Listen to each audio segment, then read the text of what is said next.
Hey there, I want to welcome you to another Rise to the 1% podcast where you're going to discover the tools and strategies to dominate and get to the top 1% of your industry. I am G Bass. And in today's episode, I have a friend of mine that actually came by this evening to actually have a conversation with me. This lady here, I can tell you this. When it comes to sales, they call her the queen of sales. She's been in the top 60 when it comes to sales development representative leaders that you should look out for. She's been in the top 100 when it comes to women in sales from demand base. And she's done some phenomenal things just when it comes to sales as a whole. And I know you're going to get a lot out of this podcast. So I want to welcome to the Rise to the 1% podcast today, none other than Rhasheeda Hughes. Hello. Yes. Nice to see everybody. Absolutely. And glad to have you on. Rhasheeda. Yes. So let's start from the beginning. Where are you from? Absolutely. Born and raised from Cleveland, Ohio. Okay. Go Cavs, go Indians, go Cleveland Browns, Shador. Okay. There you go. Absolutely. Shador Sanders. Perfect timing. Yes. For sure. Okay. And let's talk a little bit about, Rhasheeda, your coming up in Cleveland. Let's start there first. Yeah, so Cleveland is definitely, it's the hood. It's the hood all day, every day, you know, and I'm so thankful for what Cleveland embedded in me, which was the hustle, the grind, never give up.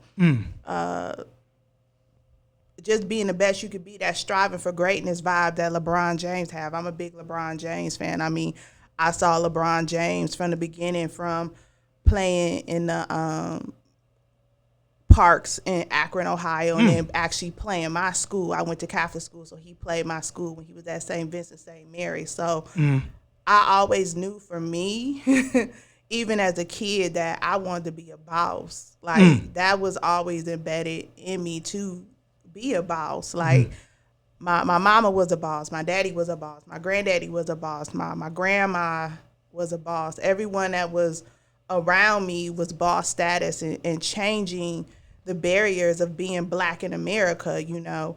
I talk about a lot when I was a kid, my grandparents would always say, all my grandparents lived in the suburbs, so they would say, like, we was the first Black person in the neighborhood. Oh, wow. You know? We were the first Black people to own businesses and different things to that nature. So me and my sisters grew up seeing a lot of greatness. And so our parents pushed us to the limits. And so it was never, you can't, it's like you can. It's like, just what do you want to do? And so where it started for me and where sales really started was really with my little sister who here today. We would play teacher, and I was always the teacher. And so she could never be the teacher. And so it started there. Yeah. Oh, wow. And she's laughing because... Yeah. Oh, wow. She could never be the teacher. Why was that? Because I was the boss. You was the boss. Everybody had to do what I wanted to do. Everyone knew when they hung out with us, we're going to do what I want to do. Nobody could do what they wanted to do. But everyone followed me anyway. So it was... Leader. I was always had that leader instinct. Yeah. And so, but I was never leader. People do crazy stuff. It was just stuff. You know, we just stuff.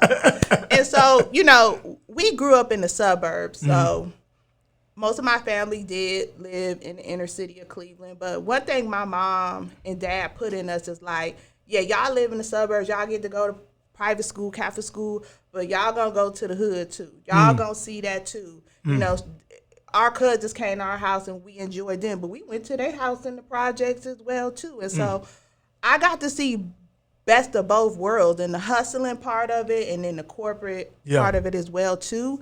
And I think when I would go to the hood, which was like 105 in St. Clair, where a lot of my family is from, I saw the hustlers, right? And the hustlers, I was so intrigued by them. I was like, damn, like they got it going on. What was your intrigue? Okay, the cars, the money, the flashiness. All of that was like, that's the lifestyle I want. But I don't want to be in the streets, though. I knew that. Like, I knew I didn't want to be in the streets. But I was like, I want to be fly. I got to be fly. Like, that was my motto. And so growing up, I was always the flyest girl in the neighborhood. Like, I stayed fly. Like, the latest J's, Iceberg, all of that. Iceberg, okay. Coogee. Yeah, Coogee, yeah. All of that. And so I'll just say I wanted to be dope girl magic. Like, that was just me. Like, I just wanted to be super dope girl fresh. Like, that was me. Like, I did that all through middle school, high school. I was best dressed, all of that. Okay. I think, but before getting to all of the success that I got, there was a point in my life where when my parents, they divorced, and I wanted to be a bad girl. And so I fought a lot, got suspended a lot. I didn't skip school and stuff like that, but I would fight. What was this, high school, you said? Middle school. Middle school. Gotcha. I fought a lot. And I think it was because I was trying to find myself in some instances, but also too, girls would mess with me. And so I was one of the ones like, if you mess with me, I got you then. Like, I didn't want nobody else to get me. Like, you can't never get me. And I still have that. Like, I'm going to get you before you get me. And so I had that motto. And even though I lived in the suburb, I was fighting. I was fighting a lot of girls. And my mother, I remember, I got kicked out of Shaker Heights High School for fighting. Well, middle school, excuse me. For fighting so much. They kicked me and my sister out. That's how much I was fighting. Oh, wow. They kicked me out. How many fights have you had to say that you potentially had while you was in middle school? Oh, it could be you and your sister. Like, how many fights you was No, my little sister never fought. She never had to fight. Never fight. Okay.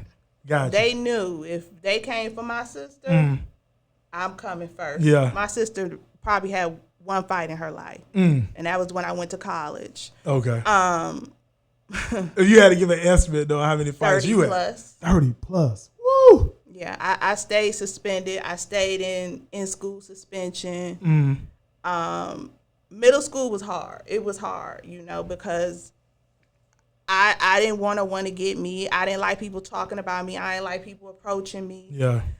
And my mom, I remember when we got kicked out of Shaker, she sat me down and she was like, you got two choices. Choice number one is you turn this around. You get your education, you become a professional. Or choice number two is I'm putting you in jail. Mom threatened to put you in jail. Wow.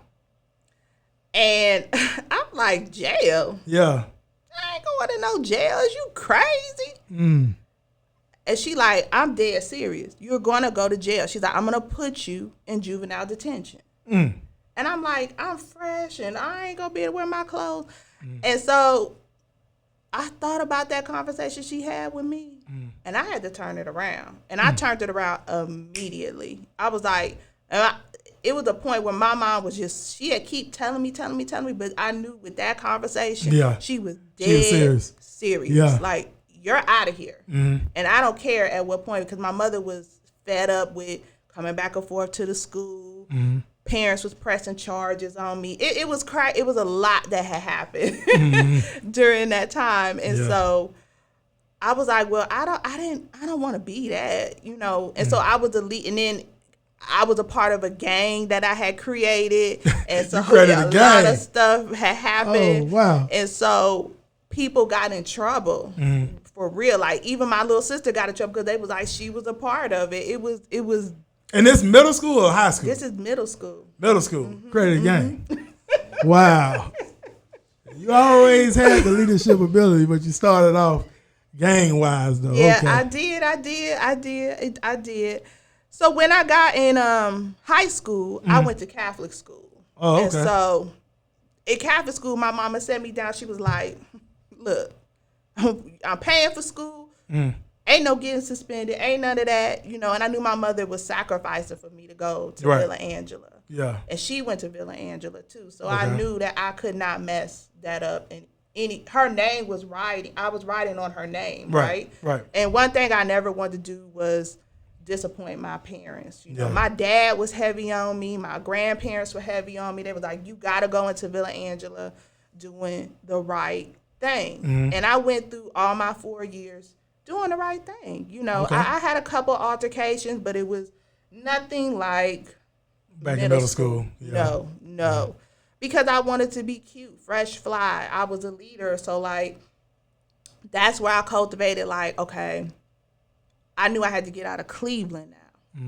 Because Cleveland is like the brick city, right? You got a couple choices in the land. It's either sell dope, be a baby mama, or a low-paying wage job. And I didn't want any three of those. I wanted to be rich, be a boss. I wanted all of that substance. I wanted that dope girl magic. And so I kept my grades up. I took my ACT, SAT, and I got accepted into the University of Cincinnati. Okay. My dad lived in Cincinnati, so my dad, who's tatted on me, I'm daddy's little girl. My dad has always been in my life, and I went to UC, University of Cincinnati. Okay. From there, that was really when I was like, oh yeah, I could do anything I want to do now, like, because I'm breaking barriers. Now, keep in mind, my parents went to college. My dad went to Howard. My mom had a college education, so I wasn't the first. I seen my aunts go to college. My uncle was a computer engineer, and he worked at IBM. He actually created the electrical grids that were used in South Africa many moons ago. He went down there and created electrical grids, which then he created them in LA as well, too. So I knew about success. I seen success. Like my uncle, he lived in a big mansion, and I was like, I want to do all the stuff he's doing. My life is literally a mimic of his, and I just did it better than him, you know, and I did it quicker than he could. But when he was at IBM, there weren't black men as computer engineers, C++ certified. He was like one in a trillion. There weren't black men doing that. And so I watched my uncle just become successful, travel all over the world. And that was when I got in college. I went to college to become a computer engineer. I wanted to be just like him.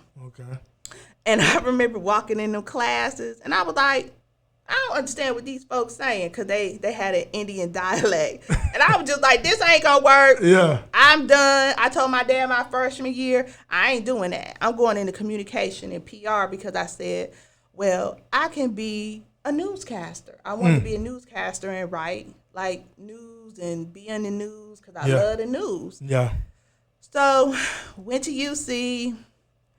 And at UC, I was a party animal. I think I partied my life away. But I kept my grades up, though, for the most part. But I partied one semester so bad that they kicked me out.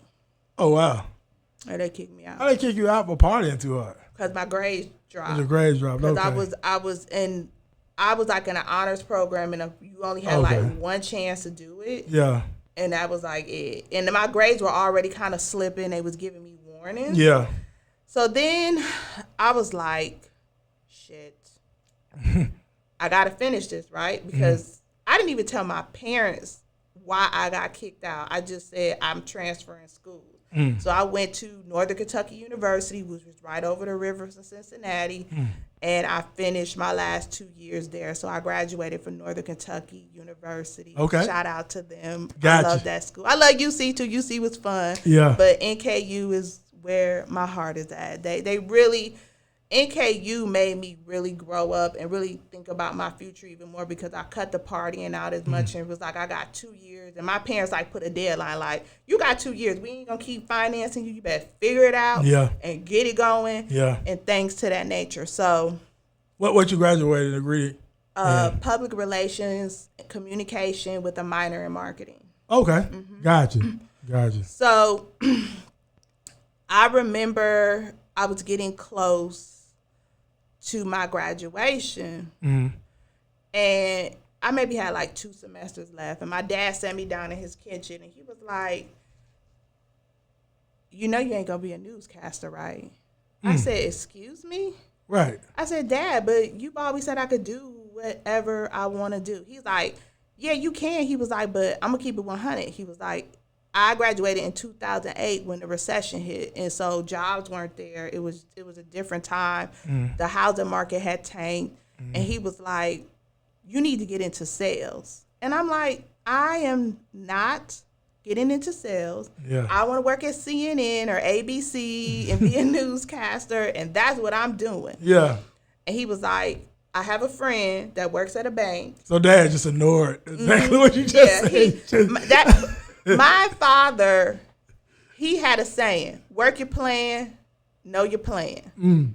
And when my dad, one thing about my father is I never debated with him. Yeah. That was a no-no. When Dad said that's what you got to do, that's what you got to do. Yeah. So I kind of gave some pushback, but you're not going to win with my father. So it's just pointless. You might as well just go with the flow. Yeah. Because one thing I always did, I trust my dad. So it was like, okay, I sat back and I said, Dad know what he's talking about. So Dad got me the job at the bank, and I started selling.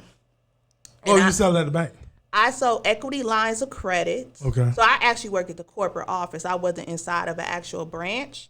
So I worked at the corporate office, and I'm not going to say the bank, but I worked at the corporate office and sold equity line of credit to high-end account holders who had over $1 million in money in the bank account, whether it was equity, stocks, bonds, whatever it may be.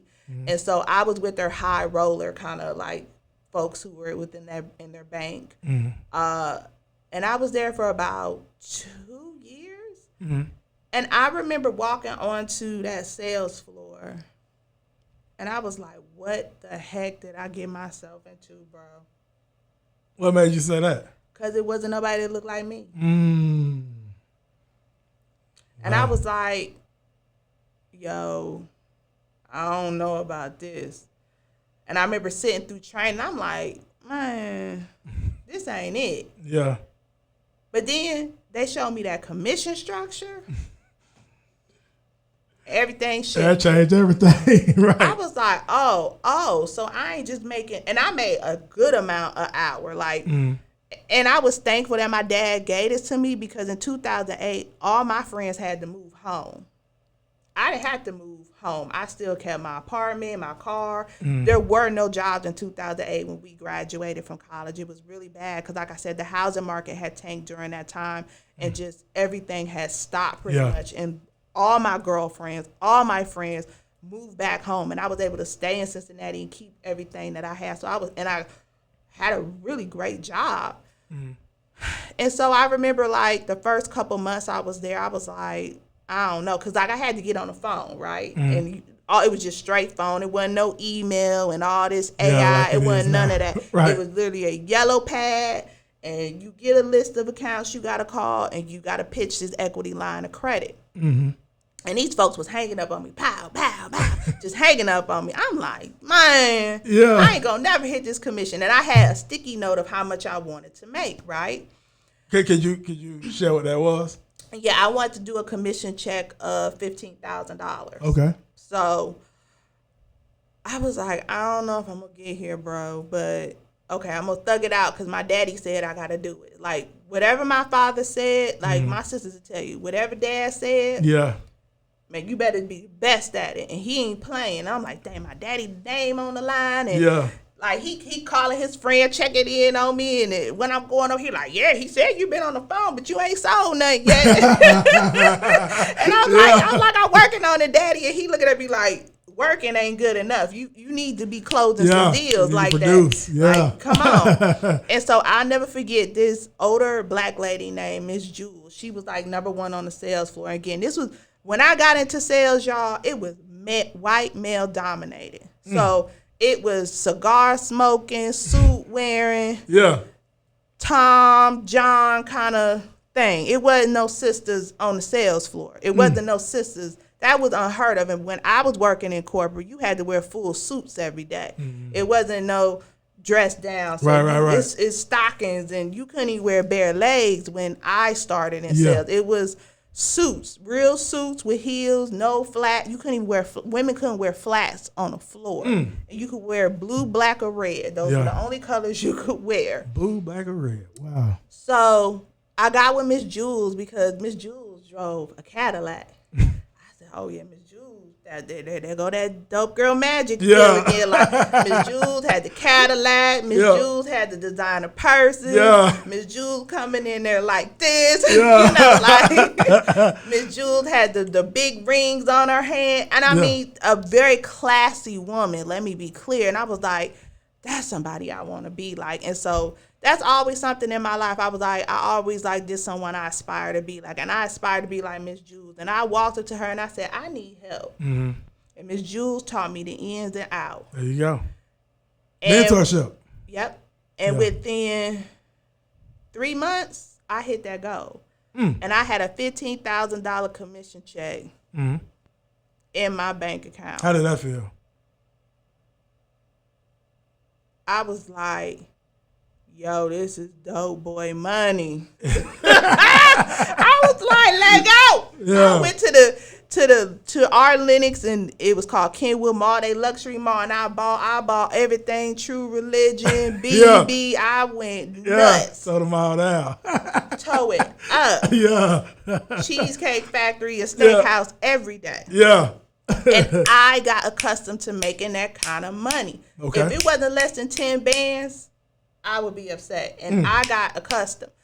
I remember going on my first President's Club trip, and this bank would rent out a whole cruise ship. Okay. And I won President's Club the first year I was there, which was unheard of. What did you have to do to win President's Club, by the way? So you had to bring in about 20 to 30 million in equity lines of credit. But remember, this is doable because you're dealing with high rolling bank customers who have a home in Ohio, 3 vacation homes in Florida, and 1 in Myrtle Beach. And you're dealing with that where they're putting equity lines of credit not only on their primary property, but their vacation properties as well, too. So I would hit them up with, oh, we're going to put it on your primary, and we're going to put it on your vacation home. So it was easy to rack up. But what I learned from Miss Jewel was the mouthpiece, the gift of gab, building relationships, making people feel good. When I was, this is Rhasheeda calling from XYZ Bank. How you doing? I see you own property. This is how much equity you have. Do you happen to have any home improvements going on? Any kids graduating? Anything to that nature? This is how much money you could pull out. It's crazy. I still remember. There you go. Still got that. And people be like, yeah, actually, my daughter's getting married. And I'm like, well, how much you trying to spend on that? Well, I'm going to spend $80,000 on it. I said, okay, well, you trying to build another property? Yeah, we are. And so that's how I built my rapport of just asking them, what problems do you have where money can fix those problems? Exactly. And they were like, this is seamless. Like, yeah, let's pull the equity out and you can do everything you want to do. Yeah. And go on that vacation and buy your Ferrari and do what you want to do.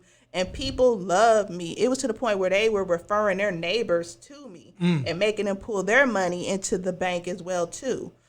And so when I went to that first President's Club and we were on a Carnival cruise, and it was my first cruise ship, and it blew my mind because back in those days, President's Club was really President's Club, where they, like I said, they rented out a whole Carnival cruise for the entire bank. The entire top banking people were there, and everybody from all over the country are at this President's Club. So it's about 200 people. Okay. And I'll never forget my VP, Greg, walked up to me, Greg Igney, and he said, you know what? You are a force to be reckoned with. He said, I am so proud of you. He said, my expectation of you is you are here every year. He said, you got it. There you go. And this was a white male that told me this. And I was like, oh, my God. Yeah. I got it. It raised your belief.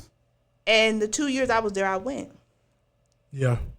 And I remember Greg Egney passed of cancer. And that broke my heart because that was the one person that he always, every day, stopped by my desk. Hey, Miss Rhasheeda, how you doing?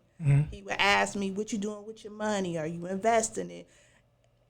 And when he passed, I started investing my money. I wouldn't listen to him at the beginning because, when you start making that kind of money at the beginning, you just like, I'm just spending. And then when you start buying everything, ain't nothing more to buy. Yeah. And because of him, it was like, okay, when you making this type of money, invest it as well too. And so shout out to Greg because Greg started that for me. What type of investments you was doing yourself? Stocks.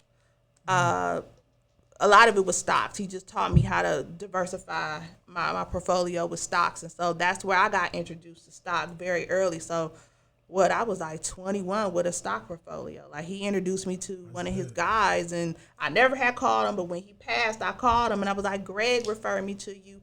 And so I always keep a stock portfolio to this day. And I have a whole story about the stock portfolio later on we're going to touch on. Yeah. But I was coming back and forth to Atlanta a lot because my best friend lived here during the time. And in 2008, my father had passed from cancer. And so I was like, all right, it's time to go. When my dad passed, it was hard. It was like, yo, what we about to do? Yeah.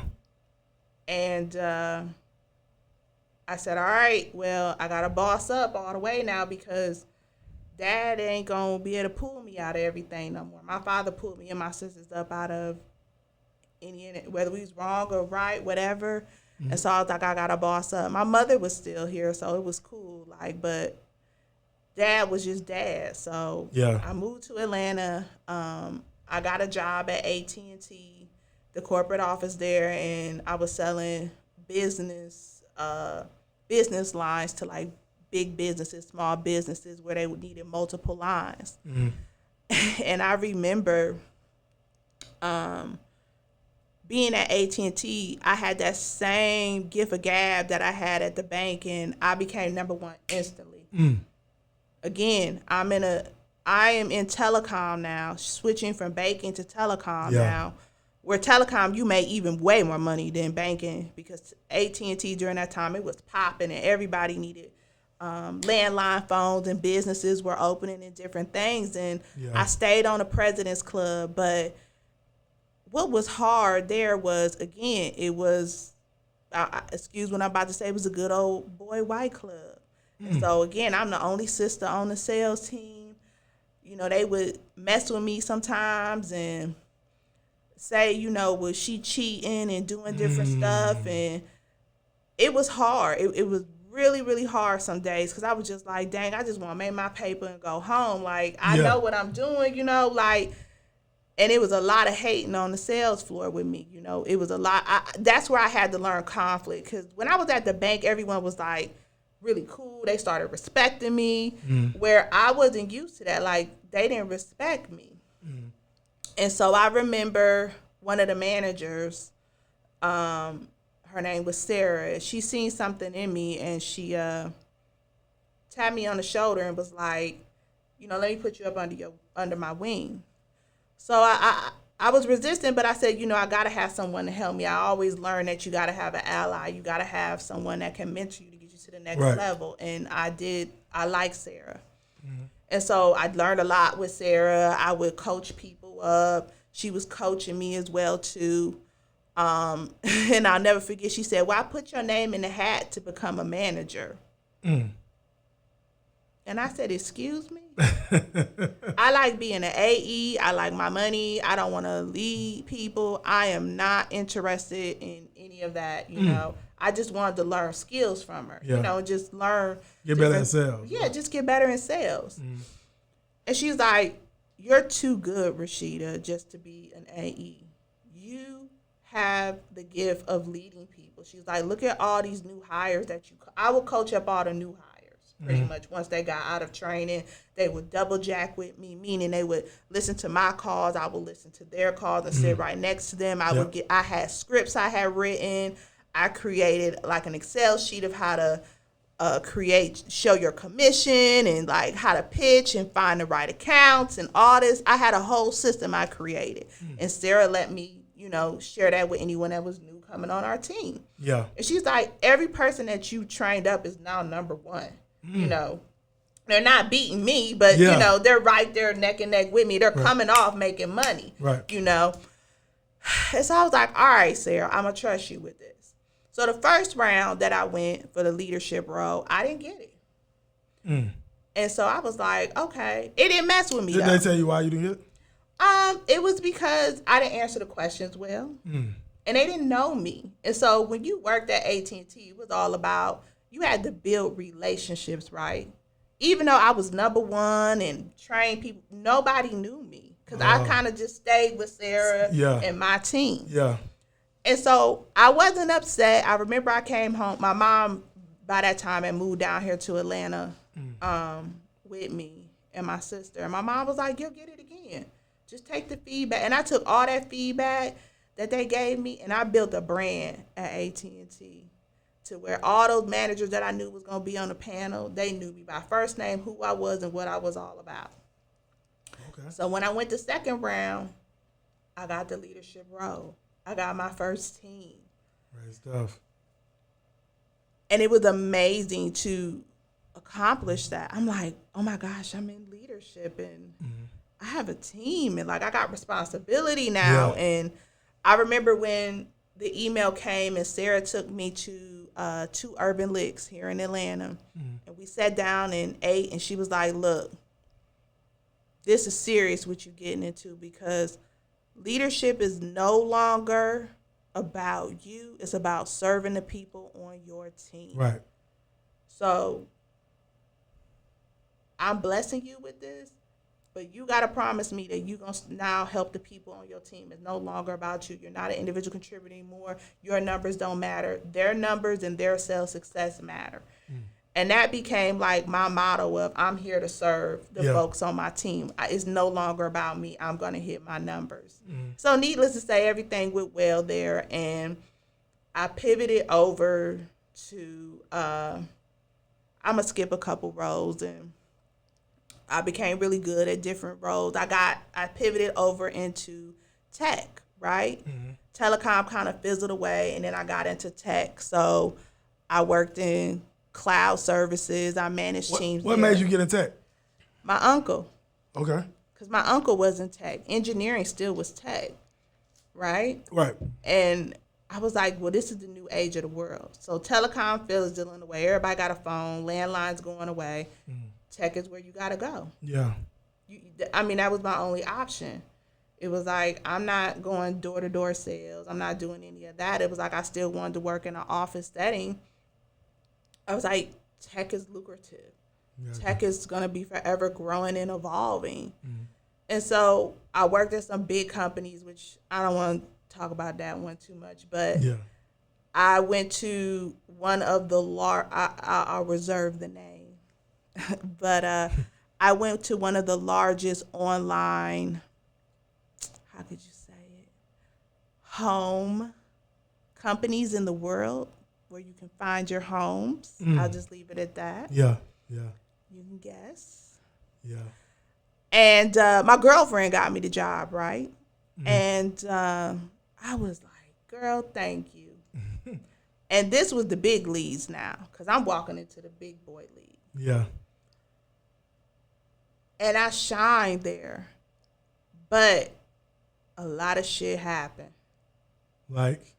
And I had to learn. That's where I really transformed. What happened though? So if you can speak on it. Yeah, I absolutely. Okay. So my team was number one, of course, and I had a diverse team. Of course, dominating.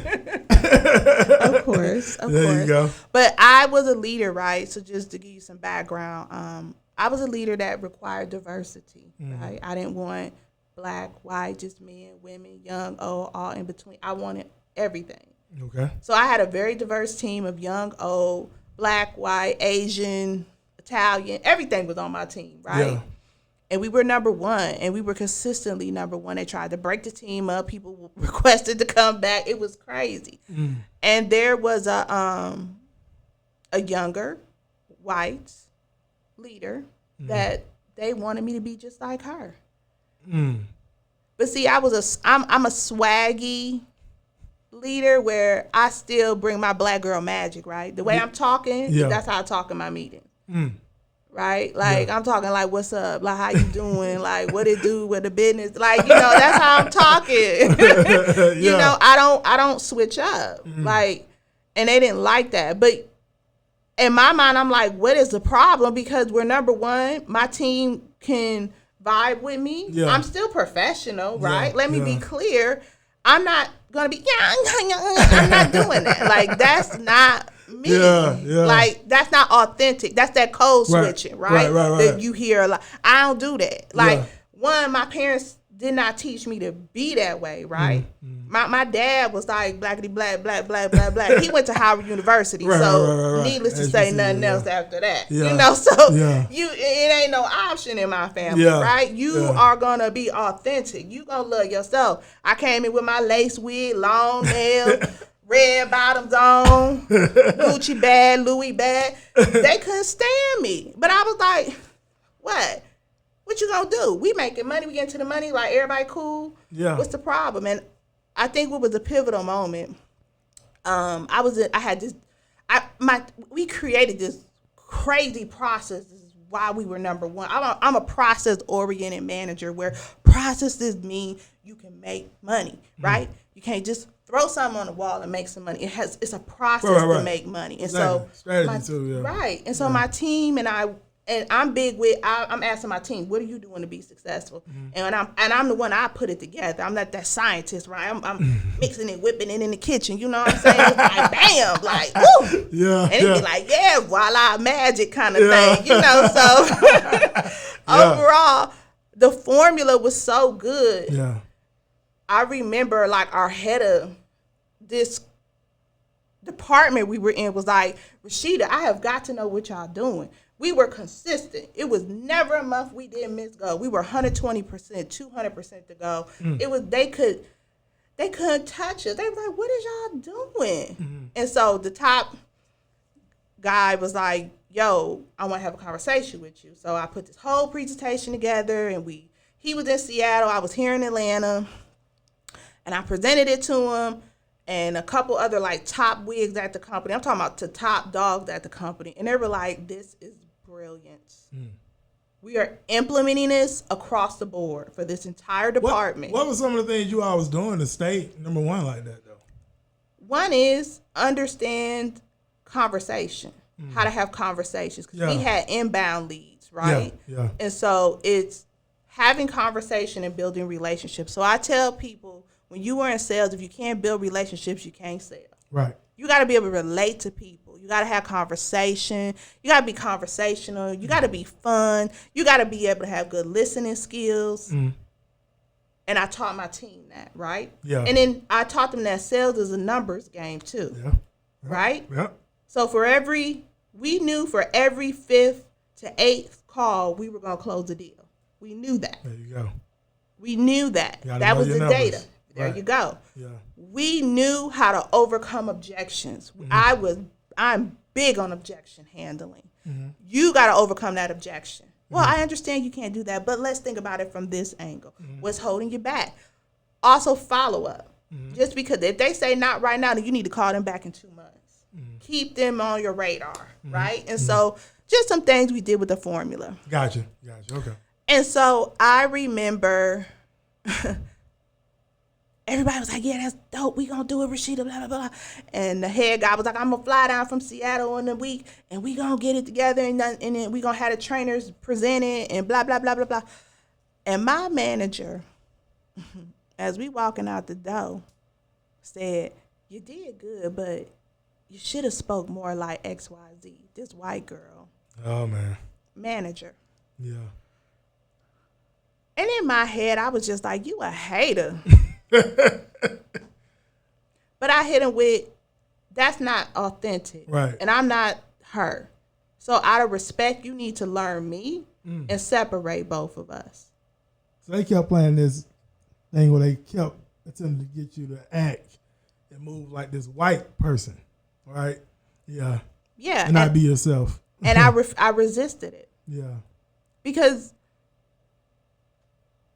I can only be Sheeda. Right. Why I'm not comfortable like that. That's not my style.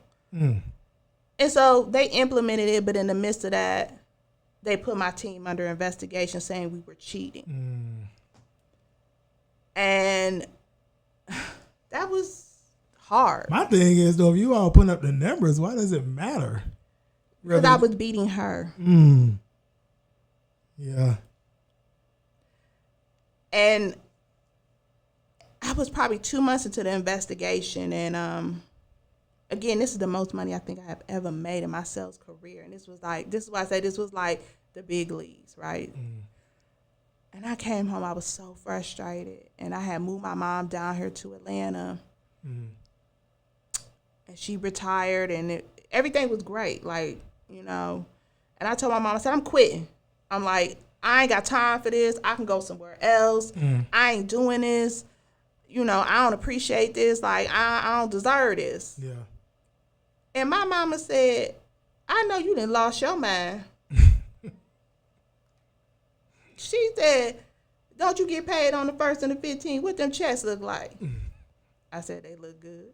Yeah. She said, can't you go wherever you want to go, buy whatever you want to buy, do whatever you want to do? She said, you don't let nobody stop your check.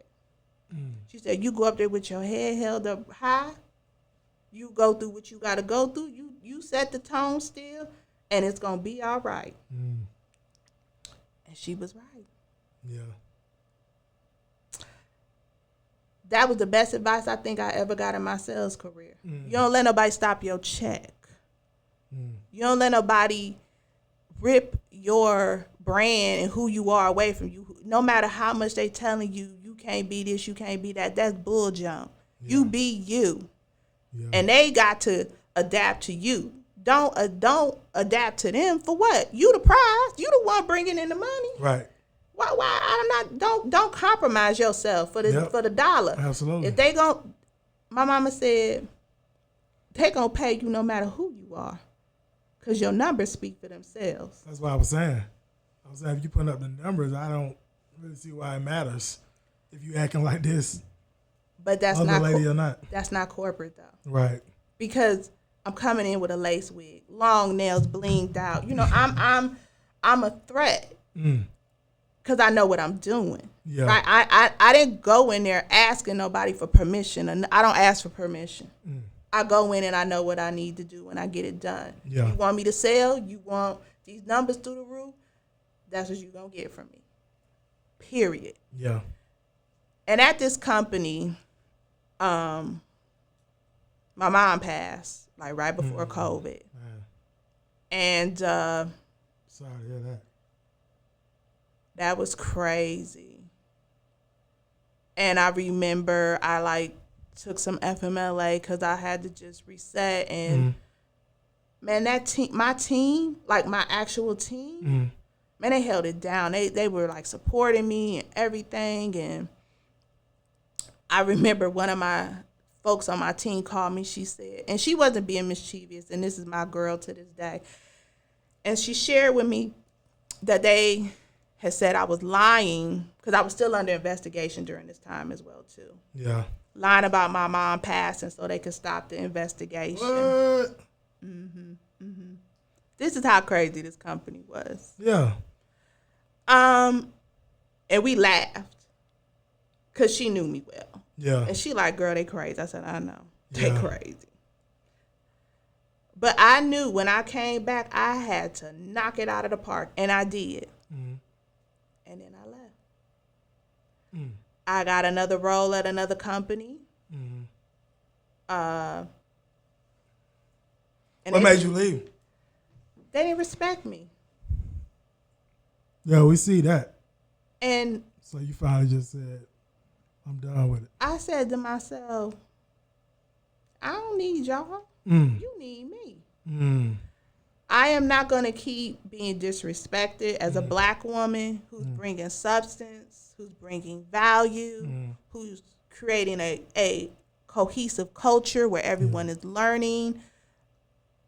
I wasn't going to degrade myself no more. And that was like my line in the sand. And I had to do some deep diving because this was my dream job. And it was hurtful to see that white corporate did not like me. And so I had to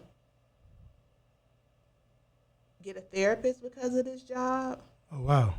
I lost my self-esteem because of this job. I gained a ton of weight because of this job. And I was making the most money I ever made. And I said, this ain't life.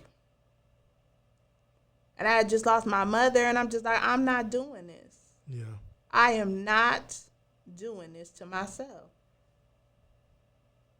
And the company that I went to, they actually found me and hired me. So that was like my boost of self-esteem. But what really helped me, I'll never forget, one of my mentors, and I had a real hard conversation with her when I was at this company, and I told her everything that was going on, and she was like, welcome to corporate. And she's like a VP right now, black woman VP for a very big company in tech as well too.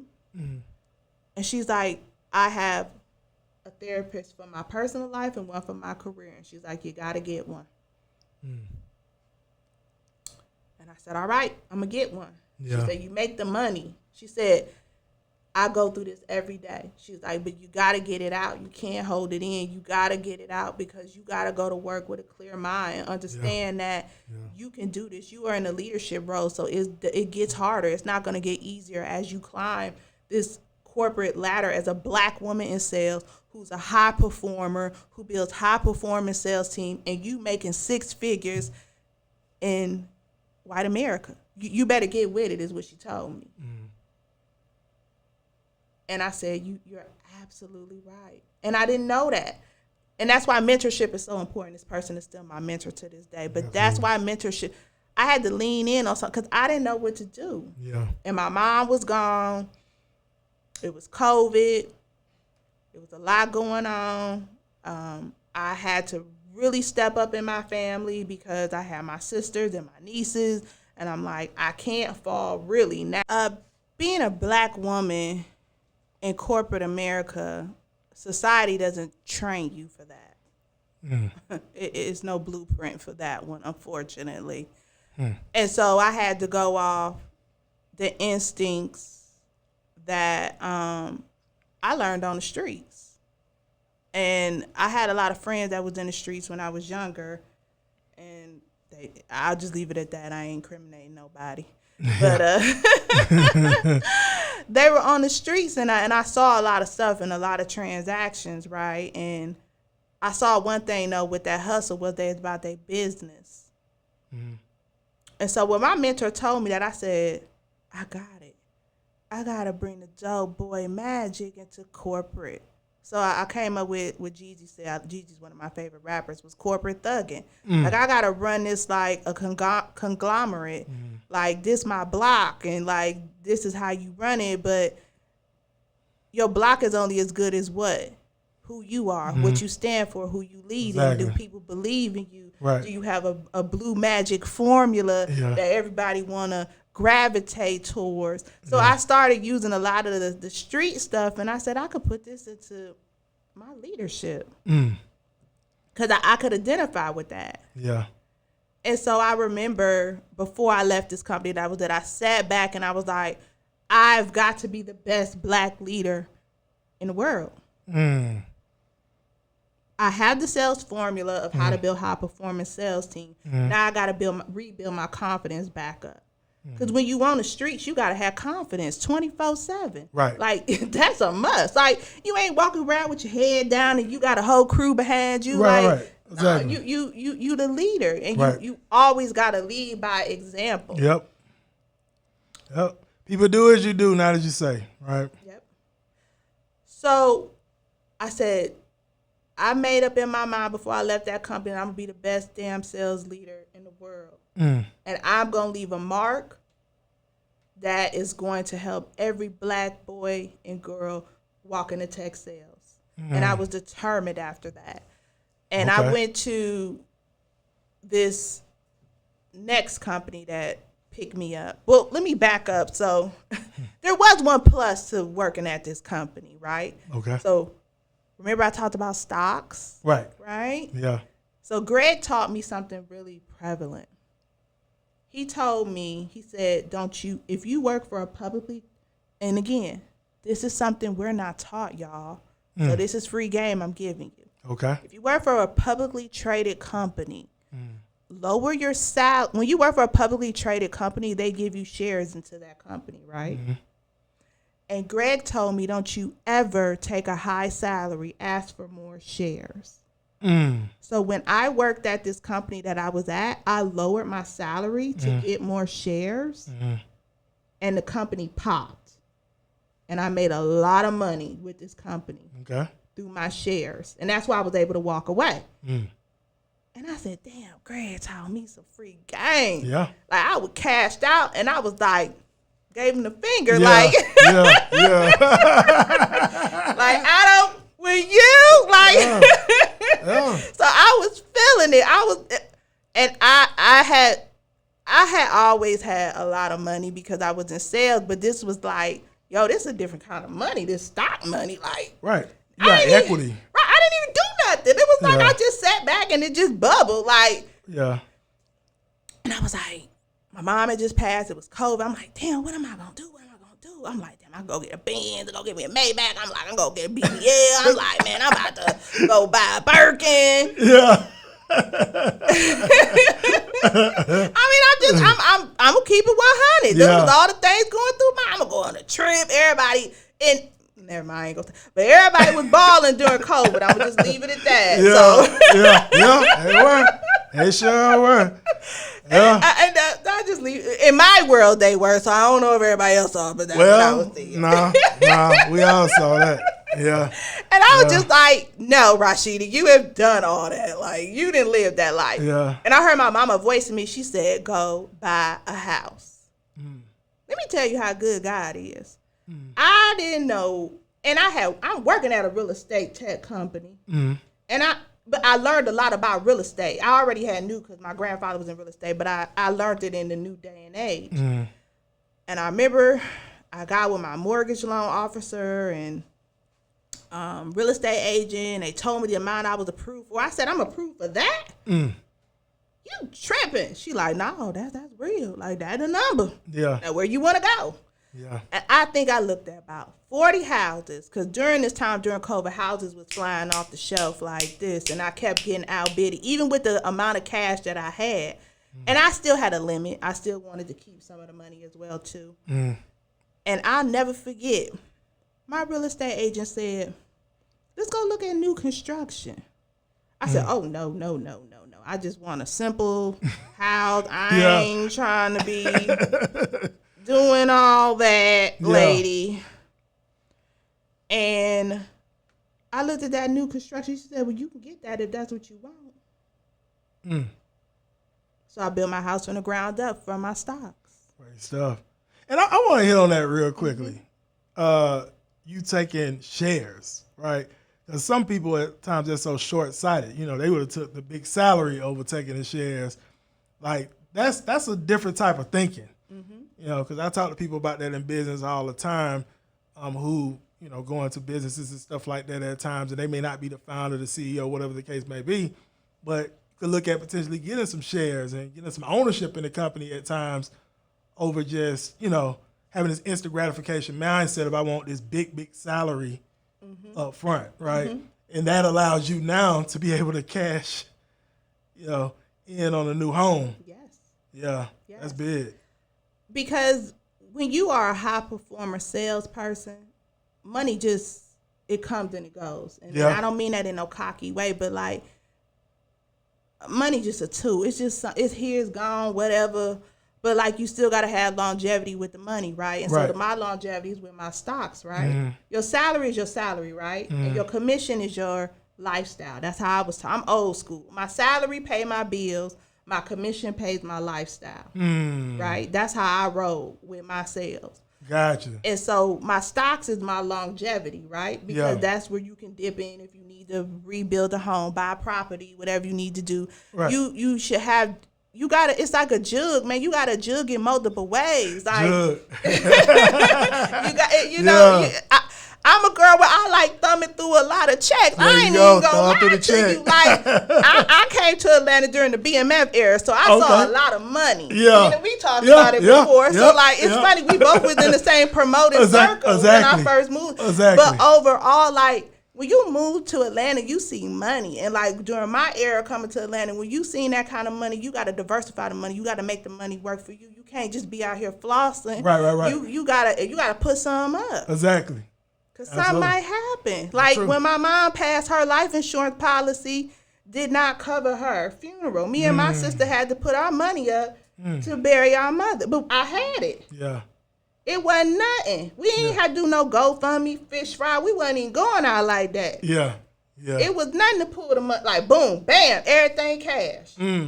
Like, but my parents taught me that as well, too. Like, don't be a fool with your money, right?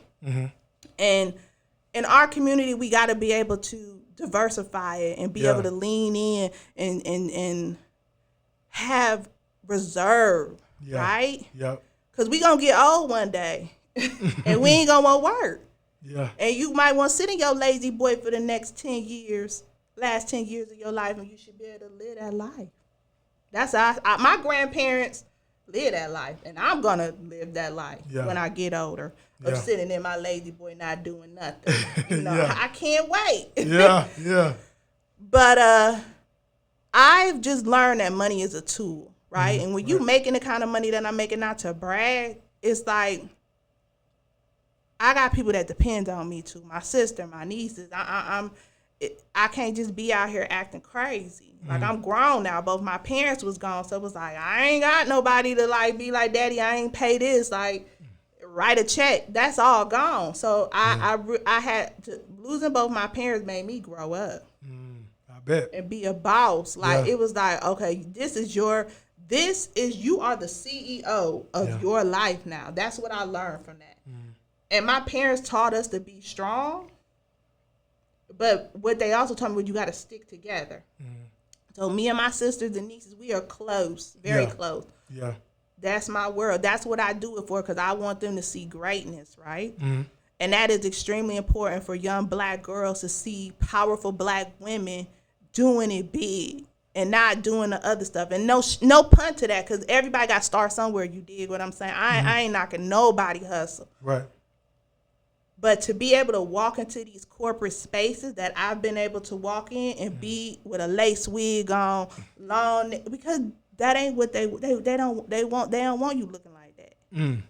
It was funny. My friend, one of my friends, was, you always come in looking like Cardi B with the long nails and the yes, because that's me. Like I'm not. I never switched that up. Like this wig on now. Like you might see me with long curly hair tomorrow. Like these people think I cut my hair. I ain't cut my hair. It's gonna be 40-inch bust down in a minute. Just hold on. Wait a minute. Yeah. Don't get it twisted. Like I like my stuff still. So I want my young Black girls in particular to understand that you could walk into these corporate spaces and be your authentic self. That is what's got me this far in my corporate sales world. And why I do what I do right now, I do it so my young Black kids can see that you can be your authentic self and get this corporate money and live a sustainable life and ball out and have a wonderful time. And I've been able to do a lot of things in my life. And I am at a point now in my sales career as a leader is that it's not even, what I'm doing now is not about me. It's building legacy. Bigger than you. It's not about me anymore. I want people to say that this Black woman is standing up here 10 toes down, being authentic. There you go. And I live by that. Nobody can tear me down. I'm on 100,000 trips. Ain't nothing you could do, cause I know I'm that girl. And this is how Rhasheeda really is. I remember the first time we met, Rhasheeda, me and you on a Zoom call. We met on LinkedIn, by the way. And I can never forget, Rhasheeda, this is exactly how you was on the Zoom. Exactly how you tell your story right now. Everything was the same way on the Zoom call. All right? Yeah. So, yeah, I definitely can attest to that.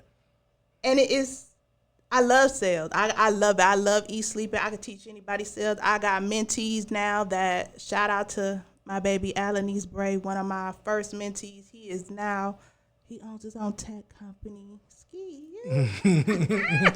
Right stuff. He's going to Silicon Valley very soon. And so, young Black boy, let's be clear, he's younger than me. He's like 26, 27. And that's who I'm doing it for that. So we are in these spaces. I am an advocate because there's less than 1% of black leaders in tech. So what does that tell you? Wow. Who's in the rooms advocating? Yeah. I have to be in these rooms advocating for us, hiring us. I've been in rooms where they won't hire you because of that, and I got to speak up. And I'm going to speak up. Yeah. I've been to companies where it was all this, and I've changed it to some of this. I do that intentionally because I like chocolate chips on my team too. And they need a piece of this 6 figures too. And a peace of mind and some ease and not all the trauma and financial issues that we come with as people of color. Exactly. That is my blessing to my people. Like, I love to do that when they like, I ain't never seen this kind of money like this. And what am I supposed to do? Or they able to buy their first home? And I am about that. Like, I want people to feel what I felt when I first got into sales, and these young kids are doing it faster than when I was doing it. They're making 6 figures a lot quicker than when my first salary was like $30,000. They don't even make that anymore. As the SDR, you coming in making 65, 80K. Yeah. Out the door. Yeah. I didn't do that. I was making 30,000. And I had to work my way up to 6 figures. These young kids getting into sales now, they already walking into 6 figures. And it's amazing to see. Like, but I also want them to understand, like, you got to diversify it. You got to study sales. Yeah. You know, and you and I talked about this. You know, everybody wants to get into sales, right? Because they hear, oh, you can make 6 figures. But sales is hard, okay? Yeah. You got to study it. You got to live, eat, sleep sales. Got to obsess over it. Yep. 100%. You got to have instincts, relationship building, objection handling. You got to watch YouTube. You got to listen to podcasts. You got to role play. You got to get mentors, mentees. You got to understand your product and services. Who are the competitors? What are your clients' pain points? You don't walk in just making this money. And I tell anybody walking into sales, if you're not willing to put 150% into this, you will not see that kind of money. Absolutely. And I see so many people walking in because they see on TikTok, oh, you can make 6 figures. No. Your first 3 to 5 years, you might not make it. Right. Because you got to, learn your sales formula, which is something I teach my people. What's your sales formula? Now, I can fast track it, but you still got to go through the roller coaster ride of the ups and the downs and being able to make that kind of money, right? Yeah. And so I tell anybody walking into sales, you have to have confidence. You got to have swag. You have to have grit. You have to have grind. You got to love sales to be in sales. This is not something you can just jump in and jump out. Today I don't feel like, no, you got to feel like it every single day. Even me as a sales leader, I have to feel like loving sales every day, but I authentically love sales. So it's nothing for me to wake up and talk about it. I think I talk about sales 24/7 at home. Like, my nieces get sick of me. Your sister died. Yeah. Because there's always something like we're talking about with sales. Like, you have to have it in you is what I'm saying. And I teach my people that. And that's why my people are successful, because I teach them to love sales and break it down into a science, right? It's a formula. And you got to learn that formula, and you got to do it back to back and over and over. Can you talk a little bit about the formula, Rhasheeda, a little bit, as much as you want to share? So the formula is pretty much this. It's 2, maybe 3 things. The first one is sales is 85% mind frame, 15% money making activities. I've posted this a million times on my LinkedIn. And so sales is about your mind frame, that confidence, that grit, that grind, that love for sales. It's a mind frame thing with sales. You got to be able to overcome and withstand no probably 1.7 million times to get that one yes, right? And that's a mental thing, right? That's mental. Because if you on a phone all day, no, you got to have that will to still pick that phone up Yep. Keep going. Absolutely. Yep. Or that email might not open. You got to have that mentality of, I'm going to keep sending that email to this person because I know this is the person I want to talk to. I don't care what they say. I don't care what they do. I'm going. And if you're not going to do that, you ain't going to close no deals. Right. I don't care how much AI, intent, words, all that's phenomenal. Yeah. But you got to get on the phone. You got to be consistent. And those are all mental things. You have to be mentally in tune with that. And the 15% money making activity is the calls, LinkedIn connection, sending the email. That's easy. But you got to mentally connect with that to be able to do that every single day and withstand hearing no or someone not opening up the email. Right. The next thing is the focus formula. You want to focus on one course until you're successful. So many people who walk into sales want to do 100 things. You can't. You got to get good at making calls. Do that for 1 quarter. Then pivot to being good at sending emails for 1 quarter. Then spend another quarter learning how to do LinkedIn and connect with people on LinkedIn. You can't. It's like a Jedi. The Jedi didn't get good overnight. It took time. Right. Absolutely. And what I don't like about sales and what's being pitched is that you can learn all this stuff in a course. We talk about right. Exactly. That course ain't gonna teach you that. No. This is game. Like, it's like LeBron. LeBron got finer over time and better over time. But what LeBron never did was LeBron is conditioning 24/7. Even off season, that man is in the gym conditioning. Kobe Bryant, same thing. Michael Jordan, same. All the greats did that, and so that's my formula is that it's Saturday and we talking about sales. Exactly. You know, like I'm supposed to be in my bed clicking my feet, you know, but like no, sales is 24/7. Yeah. You start selling to. I sell to my family. They be like, shut up. Like my aunts call me. Well, this salesperson can't. I said, what they tell you? Yeah. My stepdad called me. I'm like, they scamming. Let me look them up. Yeah. Start peeping at definitely when you're heavy in sales. Yeah, I agree. Absolutely. And so, Rhasheeda, let me ask you this. With AI right now, what would you say right now with AI, the part it's playing right now when it comes to sales? You would say, like, what would you say? I think it's phenomenal. Okay. I am not listen, anything that's going to make my job easier, let go. Yeah. I think what's critical is where people getting this misconstrued. AI is not going to take over sales. I can't speak for other sectors. Listen, you can fight me. We can have a sidebar conversation, but people still buy from people. Yeah, exactly. People to people. And if you don't believe me, because people debate this with me.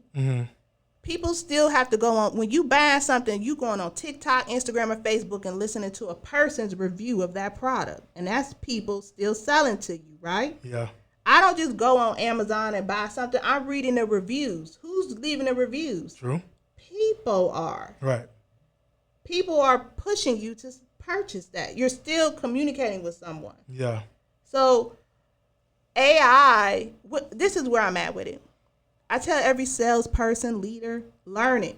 Learn how to use it as take it to your advantage. Removing daily activities from your day-to-day so that you can get more interaction face-to-face and building relationships. So what I love about AI is it can send emails. It can make calls now. It can connect with people on LinkedIn. It can write the emails. Because when I was in sales, we had to write the email, find the email address. It was a lot. That's how I came up. Yeah. So if that's going to take that away to where I can have actually more discovery calls and calls with my clients. Exactly. I'm all game for it because that's where the money-making activities really start. Right. Like, I don't make money off sending an email. Right. I don't make money off sending a call. I make money off what? Closing the deals. Right. So exactly. AI is here to help you close the deals faster. Y'all got to stop resisting AI and figure out where it fits in with whatever you selling. Yeah. So that you can have more face-to-face conversations to close a deal. Because in sales, we get paid on a deal closed, a contract signed.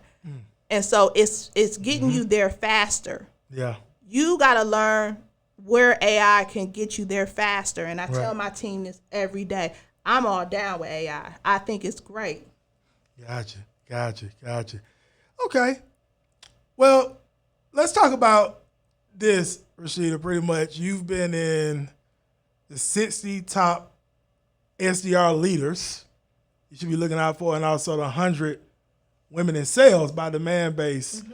Talk about getting those accomplishments. How did you feel? And like, what did they go off in terms of like, or do you even know, like in terms of basing who they should even put into that?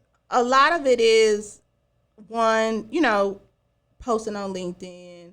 I've done a lot of LinkedIn chats and podcasts. Mm-hmm.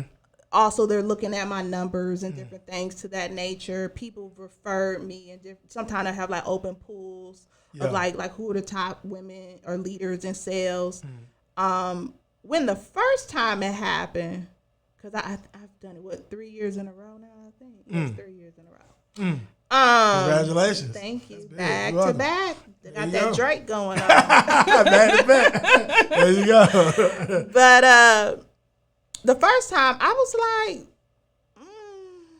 I don't know about this. Yeah. It's a little bit too much exposure because I'm private still.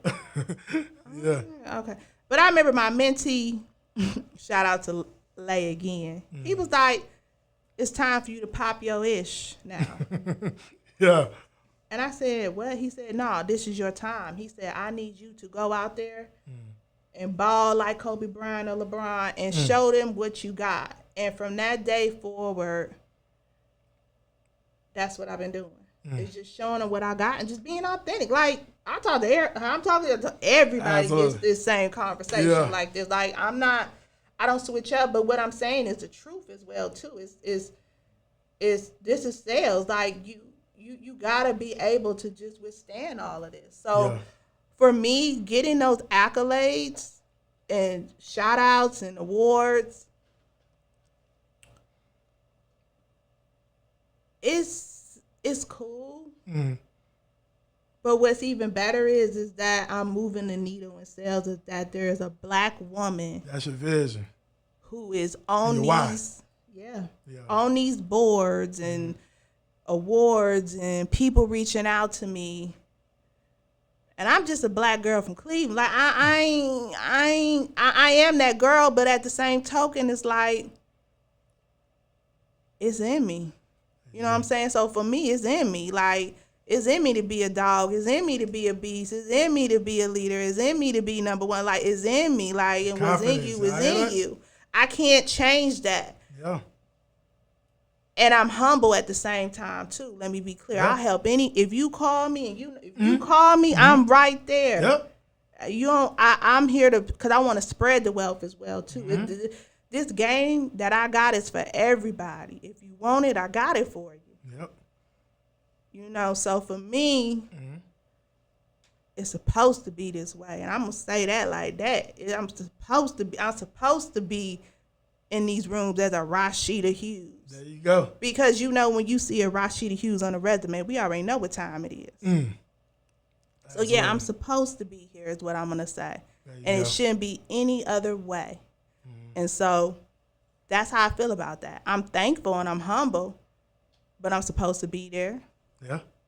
And nobody can knock me down. Nobody. My confidence is through the roof because I had to build my confidence up on my own with myself and God and my family. So can't nobody take none of the gain that I got away from me because I did it and God did it and my family did it. And that's true and that's real. Like, I don't play about that. Like, that's real. Yeah. I mean that from the bottom of my heart. Like, I work hard to get here, and can't nobody. Y'all, that's just a little bit of the story. Like, it's so much more. But like, high level, man, you can't take it from me because it's in me, and when it's in you, can't nobody take it from you. Like that. That's the beauty of being black. It's like we know it's in us. Like you can't. I got my master's. What you talking about? Like, I ain't your average chick. Like, I got degrees and accolades behind me that I'm supposed to get. They supposed to be on my board and hanging up behind me. Like, Hey, I'm popular supposed stuff. to. There you So go. Absolutely. that's how I feel about that. There you go. I feel stuff. And I can tell you this, Rhasheeda is definitely, like I say, very obsessed, like she said, over sales, the craft, and like she said, being a representation for black women and even men in terms of sales and tech sales specifically now. And I can tell you, me and Rhasheeda have done webinars together. She as well came and spoke at the Rise of the 1% anniversary event to our clients in regards to sales and building sales teams. And she's here right now as well on this podcast talking sales, right? Yes. This is your thing you do. And what we'll do, Rhasheeda, before we get ready to wrap, is you lately as well been speaking on stages. Let's talk a little bit about that. Yeah, so shout out to Lay again. That's my mentee. He pushes me too as I push him. But he was like, I think I did like a couple things for women in sales. Shout out to my ladies and women in sales. I love you guys. Thank you for always being supportive. That group is phenomenal. So if there's any women that are in sales, please join it. Sorry to be promoting something, but that's a phenomenal group if you are a woman trying to get into sales. But overall, they gave me some chances to speak, and just the feedback that I got from that, I was like, oh my gosh, like people really gonna listen to me, not just in a corporate setting, but like people want to know. And like people were inboxing me afterwards, like, hey, can you mentor me? Like, can we have more conversation? I'm like, yeah. And I said, you know what? I need to take this show on the road. And so I just started reaching out to my network and having conversations, and people were like, yeah, come. And I have like a following to some extent now. And I just recently came off of Outreach Unleashed sales event in Hollywood, Florida, Miami, Florida, which was probably one of the biggest stages that I spoke on. And it's showing my passion, and I'm being authentic. And like how I talked on this podcast, that's how I was talking. Yeah. At the event, so stage, it's like, hey, this is me, So, and people loved it, and people shouted me out on LinkedIn, and that's all. It's a passion. So like, what's next kind of for me is that I'm going to be speaking on stages a lot more. I'm going to do the exposure piece. The next thing is I'm going to probably be starting a sales tech company. We've talked about it a lot. So that's coming next as well too, because there's another chapter of, I want to make sure everybody has this game that I have in my head, and that's that thing of creating legacies. So if I could create 30, 40 of me that are better than me, I've done my job. So my job is to get 50 to 100 people in the sales and be successful and better than me. I want them better than me. And share this sales formula with as many people as I can, because sales is not going anywhere, and what's happening now is sales is getting harder. It's more competitive. There's a lot out here, but you can still sell and make a lot of money. Sales is not going. You gotta sell to people. Right. Absolutely. And businesses need sales people. For sure. No problem. Even services being sold without sales. Yeah. Even during this economic uncertainty, companies are buying people to sell. If you look now, there are more sales roles than there's ever been. Yeah. So for me, it's making sure that people have the proper foundation of sales. Like, that's what I'm passionate about.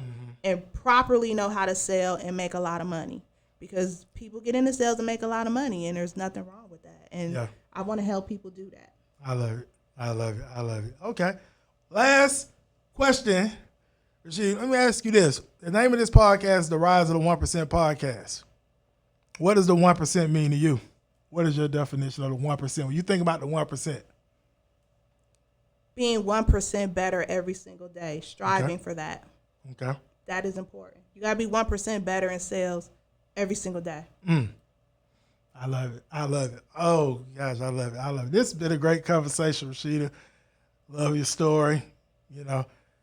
You've had some ups, you have some downs, a lot of ups as well, especially as of lately.